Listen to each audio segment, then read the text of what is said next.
Everyone, welcome to our YouTube channel Genesis edition. स्वागत है आपका एक और सेशन में हमारा। हम लोग एनटीपीसी के मैथ के प्रीवियस ईयर क्वेश्चन सॉल्व कर रहे थे, क्योंकि एनटीपीसी का एग्जाम आपको जस्ट होने ही वाला है। माना कि एग्जाम में डिले हो रहा, पर आपका एग्जाम मान के चलो कि मई से तो एग्जाम स्टार्ट हो जाएगा ही, क्योंकि सीआरपीएफ का एग्जाम जो है 28 से 23 अप्रैल तक दिया है। उसके बाद सिर्फ एनटीपीसी का ही एग्जाम बचेगा। ठीक है, तो आप लोग अपनी तैयारी को कंटिन्यू रखो। तैयारी में आप कोई कमी मत छोड़ो, क्योंकि एग्जाम होना, सिलेक्शन लेने वाले बच्चे सिलेक्शन ले ही लेंगे। अगर आप प्रैक्टिस नहीं करोगे तो आप पीछे रह जाओगे। ठीक है, तो आज का सेशन हम शुरू करते हैं। प्रीवियस ईयर क्वेश्चन मैथ के कुछ देखते हैं, एनटीपीसी में जो क्वेश्चन आ चुके हैं। तो ये हमारा पहला क्वेश्चन, ये क्वेश्चन है आपकी कंपाउंड इंटरेस्ट का इंस्टॉलमेंट वाला। बहुत इंपॉर्टेंट क्वेश्चन, अच्छा क्वेश्चन है, देखते हैं। क्वेश्चन में कह रहा है कि एक loan has to be return in 2 equal instalment. एक आदमी ने क्या किया, लोन लिया। अब उसने क्या किया, लोन लेके बोला कि 2 इक्वल इंस्टॉलमेंट में मैं लोन चुका दूंगा। ठीक है, ऑफ ₹34,020। इंस्टॉलमेंट कितने रुपए का है, 34,020 का एक इंस्टॉलमेंट है। ठीक, ऐसे करके 2 इंस्टॉलमेंट उसको देना है at the rate of 12.5% per annum. और इंटरेस्ट कितना चुकाएगा, 12.5% का इंटरेस्ट चुकाएगा कंपाउंडेड ईयरली। तो पूछ रहा what is the amount of interest paid, तो टोटल उसने कितना इंटरेस्ट पे किया। तो देखते हैं क्वेश्चन। चलो, इस तरह क्वेश्चन का बनाओ कैसे, देखो। सबसे पहले काम करो, रेट ऑफ इंटरेस्ट है 12.5%, उसको फ्रैक्शन में कन्वर्ट कर लो। तो आपको पता होना चाहिए 12.5% का फ्रैक्शन वैल्यू होता है 1/8। ठीक है, अब देखिए 1/8, इस फ्रैक्शन को आप ध्यान से समझिए। 1/8 का मतलब क्या होता है, 1/8 का मतलब ये हो रहा है कि अगर उस आदमी ने 8 रुपए लोन लिया है, 8 रुपए क्या किया उस आदमी ने, लोन लिया है, मतलब अगर मेरा प्रिंसिपल 8 रुपए है, तो क्या करना पड़ेगा मुझे, उस पर 1 रुपए इंटरेस्ट देना पड़ेगा। 1 रुपए इंटरेस्ट देना पड़ेगा। तो मैं बोल सकता हूं अगर 8 रुपए मेरा प्रिंसिपल है, तो मुझे चुकाना कितने रुपए है, 9 रुपए पड़ेगा। क्योंकि 1 रुपए इंटरेस्ट, देखिए प्रिंसिपल तो आप दोगे ही दोगे, प्लस 1 रुपए इंटरेस्ट भी तो दोगे। 8 प्लस 1 कितना होगा, 9। तो मैं बोल सकता हूँ ये अगर आपका प्रिंसिपल है, तो ये आपका क्या है, इंस्टॉलमेंट है। अच्छा, इंस्टॉलमेंट का मतलब क्या होता है, अगर मैं इंस्टॉलमेंट दे रहा हूं तो इंस्टॉलमेंट में तो इंटरेस्ट इंक्लूडेड होता है ना, इंटरेस्ट इंक्लूडेड है। तो इसी तरह अगर मैं 8 रुपए उधार ले रहा हूं तो मुझे इंस्टॉलमेंट कितना देना पड़ेगा, 9 रुपए देना पड़ेगा। ठीक है, 1 साल का। लेकिन क्वेश्चन में क्या बोल रहा है कि 2 इक्वल इंस्टॉलमेंट है, तो दूसरे साल का इंस्टॉलमेंट क्या होगा, क्या करो, कुछ ना करो, दूसरे साल का इंस्टॉलमेंट क्या करो, इनका स्क्वायर कर दो। इसका मतलब दूसरे साल में अगर प्रिंसिपल 64 रुपया है, 8 का स्क्वायर, तो इंस्टॉलमेंट कितना चुकाना पड़ेगा, 9 का स्क्वायर 81 रुपीज चुकाना पड़ेगा। ठीक है, 81 रुपीज चुकाना पड़ेगा। तो 2 मेरा हो गया। ये पहले साल में अगर 8 रुपए प्रिंसिपल लिया है तो 9 रुपए इंस्टॉलमेंट देना पड़ेगा। दूसरे साल में 64 रुपए लिया तो 81 रुपए क्या करना पड़ेगा, देना पड़ेगा। ठीक है, इंस्टॉलमेंट। लेकिन क्वेश्चन में क्या बोला कि दोनों इंस्टॉलमेंट इक्वल है। अब देखो, पहला इंस्टॉलमेंट 9 रुपए का, दूसरा इंस्टॉलमेंट 81 का, तो कहां से इक्वल है, तो इन दोनों को इक्वल बना लो। इक्वल बनाने के लिए इसको 9 से मल्टीप्लाई कर दो। तो 9 से अगर मैं राइट साइड में कर रहा हूं तो लेफ्ट साइड में भी कर दो 9 से। ठीक है, अब यहां से काम करो, आप प्रिंसिपल निकाल लो। तो प्रिंसिपल कितना होगा, 9 8 72 होगा। ठीक है, और यहां से प्रिंसिपल कितना होगा, 64 होगा। तो टोटल इन दोनों को अगर मैं जोड़ दूं, 4 प्लस 2 कितना होगा, 6, 7 प्लस 6 13। इसका मतलब अगर उसने 136 यूनिट उधार लिया था, या आप रुपए मान के चलो 136 रुपए उधार लिया था उसने, तो वो इंस्टॉलमेंट चुका कितने का रहा है, 81 करके 2 बार इंस्टॉलमेंट दे रहा है। इसका मतलब कितना होगा, 162 का इंस्टॉलमेंट वो पे कर रहा है। ठीक है, 136 रुपए उधार लिया था, तो इंस्टॉलमेंट दे कितना रहा है, 162। यानी अमाउंट अगर आप बोलो तो 162 रुपया उसको चुकाना पड़ रहा। तो इंटरेस्ट कितना उसने दिया, तो आप बोलोगे इंटरेस्ट कितना दिया, लिया 136 और पैसे चुका रहे 162। तो 162 में से 136 घटा दो ना, 162 में से 136 आप घटाओगे कितना आएगा बताओ, 162 में 136 घटाओगे, यहां बचा कितना, 22 प्लस 4 26। 26 यूनिट इसने क्या किया, इंस्टॉलमेंट उसने चुकाया। अब क्वेश्चन की तरफ आते हैं। फिर से क्वेश्चन में क्या बोला है कि हर इंस्टॉलमेंट का वैल्यू कितना है, 34,020 रुपया। जबकि मैंने यहाँ पे क्या निकाला, देखिए एक इंस्टॉलमेंट का वैल्यू कितना है, 81 यूनिट। तो मैं बोल सकता हूँ कि 81 यूनिट का मतलब ही होना चाहिए आपका 34,020 रुपया। एक यूनिट का मतलब कितना होगा, एक यूनिट का मतलब कम होगा। इसका मतलब कितना होगा, 34,020 को आप 81 से डिवाइड कर लो। ठीक है, यहीं पे मैं कर लेता हूँ, 9 9 81, 9 3 27। ठीक है, तो 34 में से 27 गया तो कितना बचेगा, 34 में से 27 गया 7 बचेगा, 70 हुआ। 9 7 63, फिर से 7, 9 8 72 0। ठीक है, फिर से 9 से डिवाइड करो, 9 चौके 36, 9 दूना 18 0। इसका मतलब एक यूनिट का मतलब हुआ 420 रुपए। एक यूनिट का मतलब 420 रुपए होगा। तो मुझसे पूछा है कि उसने इंटरेस्ट कितना पे किया, तो इंटरेस्ट कितना पे किया, 26 यूनिट। 1 यूनिट का मतलब अगर 420 रुपये है, 26 यूनिट का मतलब कितना होगा, 26 को अगर 420 से आप मल्टीप्लाई कर दो, कर लो, 0 होगा, 26 दूनी 52 का 2 हाथ में लगा 5, 26 चौके कितना हो जाएगा 104, 104 प्लस 5 कितना होगा 109, 10,920 रुपये मेरा आंसर हो जाएगा, जो कि ऑप्शन नंबर सी है। ठीक है, तो ये अच्छा क्वेश्चन है। पहले मैंने क्या किया, इंस्टॉलमेंट से यहाँ पे मैंने प्रिंसिपल निकाली, कितना रुपए उधार लिया था, फिर टोटल कितने रुपए चुका रहा, तो अमाउंट में से प्रिंसिपल घटा दोगे तो आपको अमाउंट में इंटरेस्ट मिल जाएगा। अब क्या बोला था कि एक इंस्टॉलमेंट की वैल्यू 34,020 रुपए है, तो मैंने 1 यूनिट की वैल्यू निकाल लिया था। ठीक है, उसके बाद क्या किया, मल्टीप्लाई कर दो, आंसर आ जाएगा। तो ये हुआ हमारा क्वेश्चन नंबर 1। चलिए क्वेश्चन नंबर 2 की तरफ बढ़ते हैं हम। क्वेश्चन नंबर 2 आपका रेशियो एंड प्रोपोर्शन का है, बहुत आसान क्वेश्चन है।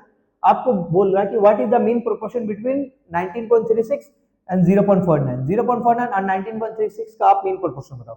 देखिए, तो मीन प्रोपोर्शन में बता दे रहा हूं कॉन्सेप्ट। अगर आपको बोले find the mean proportion of A and B, तो दो नंबर ए और बी, उन दोनों का मीन प्रोपोर्शन क्या होगा, उन दोनों का मीन प्रोपोर्शन होगा स्क्वायर रूट ऑफ दोनों का प्रोडक्ट ए बी। ठीक है, तो सिमिलरली अगर इन दोनों का मीन प्रोपोर्शन पूछा है तो कुछ ना करो, स्क्वायर रूट करके दोनों को मल्टीप्लाई कर दो। तो 19.36 मैं यहाँ से क्या कर रहा हूँ, डेसिमल हटा ले रहा हूँ, और ये 0.49 इसका मतलब 49/100 निकालो आप। ठीक है, 1936 किसका स्क्वायर रूट है, ठीक है, देखो आप 1936 किसका स्क्वायर रूट है, ये कैसे पता करेंगे। तो सबसे पहले 1936 लिखो, और राइट साइड से क्या करो, आप दो दो नंबर का पेयर बनाओ। ठीक है, 36 हुआ, 19 हुआ। अब यूनिट डिजिट चेक करो, आप यूनिट डिजिट 6 है, तो आप मुझे बताओ तो कि 1 से लेकर 9 के बीच में कौन सा ऐसा नंबर है जिसके स्क्वायर करने पर यूनिट डिजिट 6 आता है। तो आप बोलोगे 2 होता है, 1 होता है, 4 के स्क्वायर करने पर भी यूनिट डिजिट 6 आता है, और 6 का स्क्वायर करने पर भी यूनिट डिजिट 6 आता है। ठीक है, तो ये हो काम मेरा हो गया। अब इसको देखो, 19 को देखो, तो एक ऐसा परफेक्ट स्क्वायर नंबर ढूंढो जो 19 के इक्वल हो या उससे छोटा होना चाहिए, बड़ा नहीं होना चाहिए। तो आप बोलोगे कि 16 एक परफेक्ट स्क्वायर है जो 19 से छोटा है। 16 के बाद आता है 25, लेकिन बड़ा हो जाता है, तो 16 किसका स्क्वायर होता है, तो आप बोलोगे 4 का होता है, 4 लिख दो आप। तो या तो मेरा आंसर होगा यहाँ पे 44 या तो 46 होगा, यानी 1936 का स्क्वायर रूट या तो 44 होगा या तो 46 होगा। तो पता कैसे करेंगे इन दोनों में कौन होगा, तो एक काम करो, इन दोनों के मिडिल में 45 है, अब 45 का स्क्वायर निकालो। ठीक है, 45 का स्क्वायर आपको पता होना चाहिए, जो भी नंबर जिसका यूनिट डिजिट 5 होता है उसका स्क्वायर निकालना बहुत आसान है मेरे लिए। कुछ ना करो, यूनिट डिजिट 5 है, 5 का स्क्वायर डायरेक्ट लिख दो, 5 का स्क्वायर होता है 25। ठीक है, उसके बाद नेक्स्ट डिजिट देखो 4 है, 4 का क्या करो नेक्स्ट नंबर में, 4 के बाद नेक्स्ट नंबर क्या आएगा, 5 आएगा, तो 4 इंटू 5 को मल्टीप्लाई करो, 4 और 5 को मल्टीप्लाई करोगे तो होगा 20 आएगा।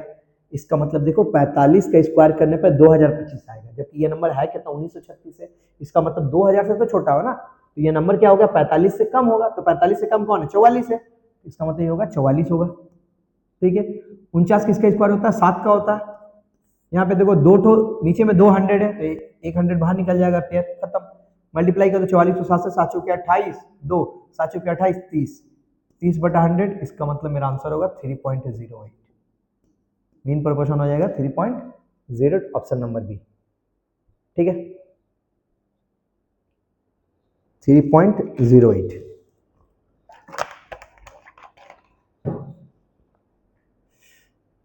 चलिए क्वेश्चन नंबर 3 देखते हैं। अभी ये रिलेटिव स्पीड का क्वेश्चन है, स्पीड टाइम एंड डिस्टेंस नहीं आता। ये क्वेश्चन में क्या कह रहा है, a thief is noticed by a policeman from a distance of 400 metre. 400 metre दूर से एक पुलिस वाले ने एक चोर को देखा। 400 मीटर दूर पुलिस वाले, मान लो कि दूरबीन वगैरह लिया होगा उसने, टेलीस्कोप वगैरह, तो पुलिस ने क्या किया 400 मीटर दूर से चोर को देखा। ठीक है, the thief starts running and the police chases him. तो जैसे ही 400 मीटर दूर से पुलिस ने देखा तो क्या किया, चोर ने भी देखा होगा, अब चोर ने क्या किया, भागना स्टार्ट किया। अब पुलिस ने क्या किया, उसका पीछा किया। क्या कह रहा, thief runs at A speed of 20 kilometre per hour. चोर जो है 20 किलोमीटर पर आवर की स्पीड से भाग रहा है, और पुलिस जो है 24 किलोमीटर पर आवर की स्पीड से भाग रहा है, मतलब पुलिस की स्पीड ज्यादा है। तो पूछ रहा कि बताओ कि पुलिस उस चोर को पकड़ने में कितना देर लेगा, यानी कितने देर बाद पुलिस चोर को पकड़ लेगी, ऑब्वियसली पुलिस की स्पीड ज्यादा है। तो ये क्वेश्चन देखो 2 स्पीड दिया हुआ, हमसे पूछ रहा है कि पुलिस को कितना समय लगेगा चोर को पकड़ने में। तो टाइम का फार्मूला होता है, आपको पता होना चाहिए, टाइम का फार्मूला होता है डिस्टेंस बाय स्पीड। अब उन दोनों के बीच का दूरी अभी है कितना, 400 मीटर है चोर और पुलिस के बीच में। ठीक है, तो डिस्टेंस के यहाँ 400 पुट कर देंगे, अब स्पीड की जगह पर मैं क्या लूं, क्योंकि स्पीड तो दोनों का है, 2 पर्सन है, यहाँ पे चोर है पुलिस है, दोनों का स्पीड अलग अलग है, तो यहाँ पर रिलेटिव स्पीड लेना पड़ेगा। ठीक है, आपको पता होना चाहिए कि जब दो बंदे हैं, ठीक है, दो लोग हैं, दोनों जब सेम डायरेक्शन में अगर जाते हैं तो उनका रिलेटिव स्पीड क्या करते हैं, हम नेगेटिव कर देते हैं, माइनस कर देते हैं। और जब दो पर्सन है, दोनों ऑपोजिट डायरेक्शन में भाग रहे हैं, एक इस डायरेक्शन में भाग एक इस डायरेक्शन में, तो रिलेटिव स्पीड प्लस कर देते हैं। ठीक है, तो रिलेटिव स्पीड क्या होगा चोर और पुलिस का, क्योंकि सेम डायरेक्शन में पीछा कर रहा है, तो माइनस कर दो, 24 में से 20 को घटा दो, यानी 4 किलोमीटर पर आवर होगा। ठीक है, तो time taken by police to catch the thief equal to कितना होगा, डिस्टेंस कितना 400 मीटर है, डिवाइडेड बाय स्पीड, स्पीड कितना 4 है। अब ध्यान से देखो स्पीड 4 किलोमीटर पर आवर है, और ये मेरा क्या है डिस्टेंस है मीटर में, तो दोनों अलग अलग यूनिट है। एक काम करो, इसको भी मीटर पर सेकंड में कन्वर्ट कर लो, तो मीटर पर सेकंड में, मीटर पर सेकंड में कन्वर्ट करूँ, आंसर तो मिनट में दिया, तो एक काम करते हैं, इसको ही किलोमीटर में हम कन्वर्ट करें, 4 इंटू, चलो 5/18 लिख के इसी को कन्वर्ट कर देते हैं। ठीक है, 400 इंटू ऊपर में कितना हो गया 20/18, तो नीचे में ऊपर आएगा तो 18/20, 20 से काटो कितना आएगा 20। ठीक है, तो कितना हो जाएगा 18 दूनी 36, 360 हो जाएगा, मेरा सेकंड होगा, क्योंकि 5/18 से मैंने मल्टीप्लाई करके किया था, इसको सेकंड में कन्वर्ट कर दिया था, मीटर पर सेकंड में, तो 360 सेकंड का मतलब कितना होता है 6 मिनट होता है। ठीक है, आंसर मेरा होगा 6 मिनट, ऑप्शन नंबर डी होगा। ये बहुत आसान क्वेश्चन था चोर पुलिस वाला। क्वेश्चन नंबर 4 देखिए, प्रॉफिट एंड लॉस का क्वेश्चन है। A shopkeeper allows a discount of 16.66% on the mark price। एक दुकानदार है वो क्या करता है, मार्क प्राइस पर 16.66% का डिस्काउंट दे रहा है। ओके, ऑफ द आर्टिकल, मतलब आर्टिकल का मार्क प्राइस के ऊपर इतना परसेंट का डिस्काउंट दे रहा है, 16.66% का, एंड गेन्स 20%, और डिस्काउंट देने के बाद भी इसको 20% के क्या हो रहा है, लाभ हो रहा है, प्रॉफिट हो रहा है। तो हमसे पूछ क्या रहा है, the article is mark how much percent above the cost price. तो आर्टिकल को मैंने कॉस्ट प्राइस से कितना ज्यादा बढ़ाकर दाम लिखा है, आर्टिकल का मतलब जो मार्क प्राइस है वो कॉस्ट प्राइस से कितना परसेंटेज ज्यादा बढ़ाकर लिखा गया है, ये पूछ रहा है। तो एक फार्मूला होता है, आप इसको याद करके रखो, सीपी और एमपी का रेशियो होता है, कॉस्ट प्राइस और मार्क प्राइस का एक रेशियो का फार्मूला होता है, वो होता है आपका 100 minus D% divided by 100 plus P%। यहाँ पर D का मतलब है डिस्काउंट, P का मतलब है प्रॉफिट। ठीक है, D का मतलब है डिस्काउंट, यानी कॉस्ट प्राइस और मार्क प्राइस का रेशियो क्या होगा, 100 माइनस D, कॉस्ट प्राइस होगा कम होगा, ऑब्वियसली मार्क प्राइस ज्यादा होगा क्योंकि वो दाम बढ़ा कर लिखा गया होगा। तो 100 में से डिस्काउंट घटा दो तो आएगा कॉस्ट प्राइस आएगा, 100 में से प्रॉफिट को ऐड कर ले तो आएगा आपका मार्क प्राइस आएगा। ठीक है, ये एक का फार्मूला है, तो इस फार्मूला के थ्रू आप आराम से बना सकते हो इसको। चलो देखो, सीपीए मैंने लिखा, यहाँ पे मैंने एमपी लिखा, मार्क प्राइस। ठीक है, तो डिस्काउंट कितना दे रहा है 16.66%। ठीक है, यहाँ पे एक काम करो आप, देखो 100 माइनस D% है ना, तो परसेंट एक का मतलब क्या हो रहा है, यहाँ परसेंट 100 में भी मल्टीप्लाई करेंगे और परसेंट को डिस्काउंट से भी मल्टीप्लाई करेंगे D में भी, तो 100% का मतलब तो क्या होता है, 1 होता है। तो एक काम करता हूँ मैं, 1 में से 16.66 का मतलब आपको पता होना चाहिए, 16.66 जो होता है इसका फ्रैक्शन वैल्यू होता है 1/6, 1/6 होता है। ठीक है, तो एक काम करूंगा मैं, कॉस्ट प्राइस का मतलब क्या होता है 100%, 100% का मतलब 1 होता है, तो 1 माइनस कितना होगा D%, डिस्काउंट परसेंट तो 16.66, 16.66 का फ्रैक्शन वैल्यू 1/6 है, माइनस कर दो 1 माइनस 1/6। ठीक है, रेशियो दो, क्योंकि देखो ये तो रेशियो ही है ना, फ्रैक्शन का मतलब रेशियो, और मार्क प्राइस कितना होगा 100% प्लस प्रॉफिट परसेंट, 100% का मतलब 1 प्लस प्रॉफिट परसेंट, कितना प्रॉफिट हो रहा है 20% हो रहा है, 20% का फ्रैक्शन वैल्यू 1/5, इन दोनों कैलकुलेट कर लो, 6 1 6 माइनस 1 कितना होगा 5/6 होगा, 5 1 5 प्लस 1 कितना होगा 6/5 होगा, क्रॉस मल्टीप्लीकेशन कर लो, क्रॉस मल्टीप्लीकेशन करोगे तो कितना आएगा 25 आएगा, 36 आएगा। इसका मतलब कितना हुआ, कॉस्ट प्राइस 25 यूनिट था या 25 रुपए था, तो मार्क प्राइस मैंने कितना लिखा है 36 रुपए लिखा है। तो आप यहाँ से देख के बोलोगे 25 रुपए दाम था, मैंने बढ़ाकर 36 रुपए लिख दिया, तो मैंने कितना ज्यादा दाम लिखा है, कितना ज्यादा बढ़ाकर दाम लिखा है, तो आप बोलोगे कि 11 रुपया मैंने दाम बढ़ाकर लिखा है। तो इसी को क्या बोला क्वेश्चन में, परसेंटेज में कन्वर्ट करके बताओ, तो मैंने 11 रुपए दाम बढ़ाकर लिखा है, एक्चुअल में दाम था कितना 25 रुपए, मतलब 11 बढ़ाया मैंने 25 में ना, तो अपना 25 प्लस 11 36 हुआ है। 11 बढ़ाया मैंने 25 में, तो 100 में कितना बढ़ाता मैं? 25 चौके 100 यानी 44% मेरा आंसर हो जाएगा। ठीक है, 44% मैंने दाम बढ़ाकर लिखा है, हो जाएगा option number D.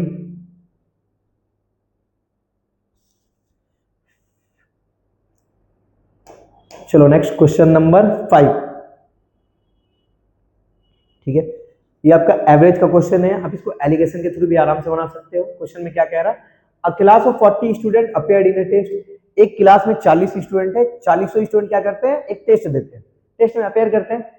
Average score of 18 student is 65। बोला 18 स्टूडेंट का एवरेज मार्क्स कितना आया? 65 आया।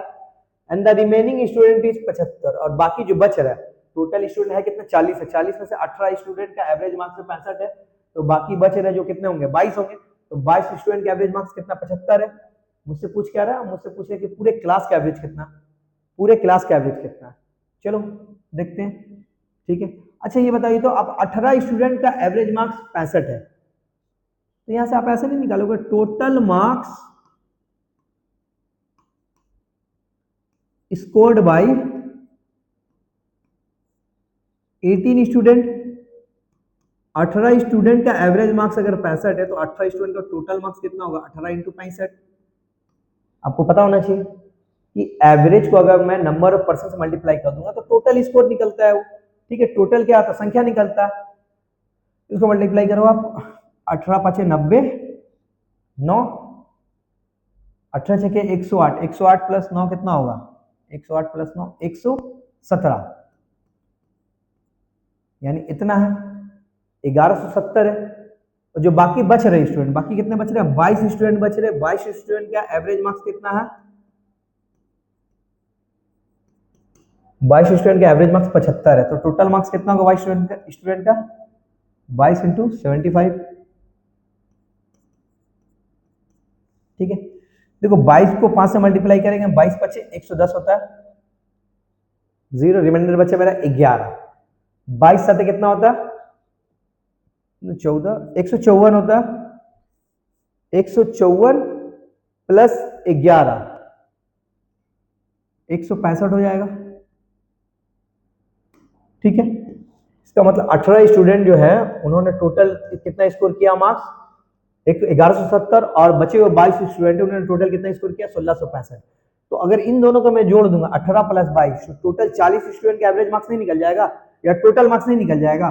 तो 40, तो आप लिखो टोटल मार्क्स ऑफ 40 स्टूडेंट।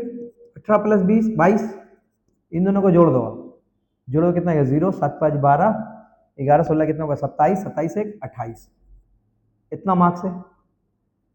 तो मेरे 40 स्टूडेंट और 40 स्टूडेंट टोटल इतना मार्क्स स्कोर कर रहे हैं।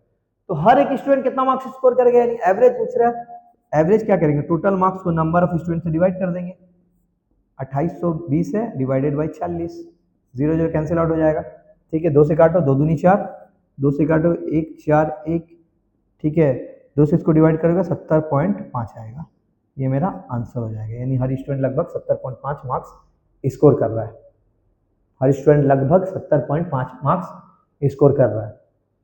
तो ये हुआ मेरा एवरेज के अकॉर्डिंग। ठीक है, अब इसी क्वेश्चन को मैं आपको एलिगेशन के थ्रू भी बता देता हूं। उम्मीद करता हूं ये मेथड आपको समझ में आया होगा। ठीक है, चलो इसको एलिगेशन के थ्रू देखते हैं। एलिगेशन में के थ्रू देखते हैं। 18 स्टूडेंट जो है वो average on an average 65 marks score कर रहे हैं, जबकि बचे हुए 22 स्टूडेंट है उनका एवरेज कितना है? 75 है। 18 स्टूडेंट है उनके एवरेज 65 है, बचे हुए 22 स्टूडेंट है उनके एवरेज कितना है? 75 है। तो मुझसे पूछ के आ रहा है कि पूरे क्लास के यानी 40 स्टूडेंट का एवरेज कितना होगा, यानी 18 और 22 को मिला दो आप। ठीक है, तो उन दोनों का मिलाकर एवरेज कितना होगा, यानी मुझसे ये मीन वैल्यू पूछ रहा, ये मुझसे क्या कर रहा है? मीन वैल्यू पूछ रहा। ठीक है, तो इसका वैल्यू निकालेंगे, कैसे देखते हैं। सबसे पहले आपको पता है कि 18 स्टूडेंट का जो एवरेज मार्क्स है और 22 स्टूडेंट का जो एवरेज मार्क्स है उसका आप एलिगेशन निकालोगे तो ये नंबर ऑफ स्टूडेंट का रेशियो आता है। तो नंबर ऑफ स्टूडेंट कितना? 18 रेशियो 22 है, तो रेशियो ले लो, सिंप्लीफाई कर लो, 2 से काट लो 9 बार, 2 से काटो 11 बार। ठीक है, तो रेशियो कितना है? 9:11 है। अब क्या काम करना है आपको, 65 और ये कितना है 75 है। मीन वैल्यू निकालने के लिए ये जो वैल्यू दिया, जो एवरेज दिया हो 65 और 75, इसका आप डिफरेंस ले लो, डिफरेंस लेना, नेगेटिव में नहीं लेना, ठीक है। 75 माइनस 65 10 होगा। 10 को क्या करो आप 9:11 में डिवाइड कर लो, तो आप बोलोगे 9:11। 9:11 मतलब कितना हो रहा है, 10 को मुझे 9:11 मतलब टोटल 20 लोगों में बांटना है, 9 और 11 कितना होगा 20। तो इसका मतलब बोल सकता हूं मैं 20 यूनिट का मतलब कितना होता है 10। 1 यूनिट का मतलब कितना होगा, तो 1 यूनिट का मतलब बोलोगे आप 0.5 होगा। 10 को अगर 20 से डिवाइड करोगे तो 1/2 का मतलब 0.5 होगा। 1 यूनिट का मतलब अगर 0.5 है तो 9 यूनिट का मतलब कितना होगा, 9 यूनिट का मतलब बोलेगा मल्टीप्लाई कर लो 0.5 को 9 से, 9 पता लिया 4.5 होगा, और 11 5 55 यानी 5.5 होगा, ठीक है। यानी ये एक्चुअल में ये वैल्यू 4.5 और 5.5 था, ठीक है, ये हो गया। अब आपको पता है एलिगेशन में क्या होता है, इन दोनों का डिफरेंस लोगे, ये जो मीन वैल्यू है तो ये आएगा, और इन दोनों का डिफरेंस लोगे तो ये आएगा। और आपको एक और बात पता होना चाहिए कि जो हमारा ये मीन वैल्यू होता है, मीन क्या होता है, देखो 18 स्टूडेंट के एवरेज 65 है, बाकी बचे हुए जो 22 स्टूडेंट है उनके एवरेज 75 है। तो 18 स्टूडेंट और 22 स्टूडेंट इन दोनों को अगर कंबाइन कर दोगे यानी 40 स्टूडेंट के एवरेज क्या होगा, इनके कहीं बीच में लाई करेगा, मतलब वो क्या होगा 65 से थोड़ा सा ज्यादा हो जाएगा, 75 से थोड़ा कम होना चाहिए क्योंकि इनके बीच में लाई करेगा, ठीक है। तो हमको क्या है आंसर 65 से ज्यादा लाना, तो बेसिकली आप कुछ ना करो 65 में ये 5.5 जोड़ो, ठीक है। 65 में 5.5 जोड़ोगे कितना आएगा 65 प्लस 5.5 70.5 आएगा।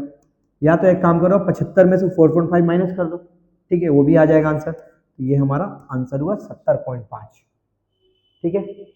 तो आज के सेशन में यही 5 क्वेश्चन थे। 5 क्वेश्चन मैंने कोशिश किया है कि कुछ मिसलेनियस क्वेश्चन लेके आऊं, हर चैप्टर से एक एक क्वेश्चन लेके आऊं, छोटा छोटा सेशन रहेगा, हम रेगुलर करेंगे अच्छे अच्छे इंपॉर्टेंट क्वेश्चन, ठीक है। तो आराम से हम करते जाएंगे, प्रैक्टिस करते जाएंगे। आप बताइएगा वीडियो के कमेंट सेक्शन में वीडियो आपको कैसा लगा, और अगर आपको वीडियो पसंद है तो वीडियो को लाइक करें और चैनल को सब्सक्राइब करें। चलिए मिलते हैं नेक्स्ट सेशन में।